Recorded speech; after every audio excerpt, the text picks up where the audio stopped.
Using the pen tool, it's possible to create vector-based masks. This works particularly well when dealing with curved subjects. Let's choose the pen tool by pushing P for pen, and then I'll click to add the first anchor point. Before I release, I drag and start to follow the angle of the line that I want the curve to go along. Ideally, use as few points as possible for a curve, so I'll come all the way up to the top of the image here and click and drag again. Notice that the handles come out. I can, while dragging here, modify these handles. Hold down the Command key, and you see you could do it as you're working. This makes it easy to go ahead and adjust the shape and get it about right. That's looking really good.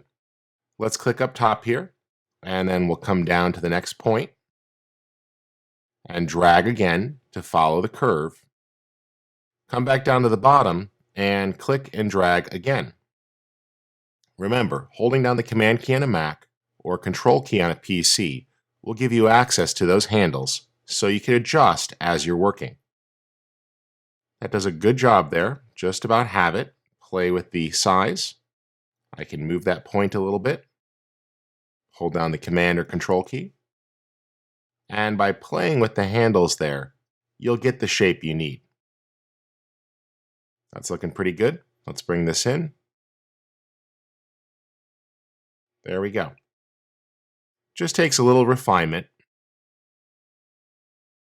And that's about right. I'll hit Command minus to zoom out a bit and play with this handle. That's looking pretty good.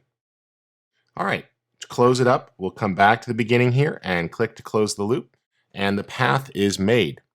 If we look on over at Work Path, you'll see it there, and you can Command click to load it as a selection. Once you've got a pretty good selection, take advantage of the Refine Edge command, and you can use the Smart Radius to tweak that, and that'll adjust the edges as needed. If you find you want to add something in, just paint, and it will analyze those pixels and add them as well. All right, that's a great selection. I'm going to go ahead and add that as a layer mask and click OK. And you see that my subject has been cut out using the pen tool. The vector pen tool takes a little trial and error to get used to, but it is quite powerful.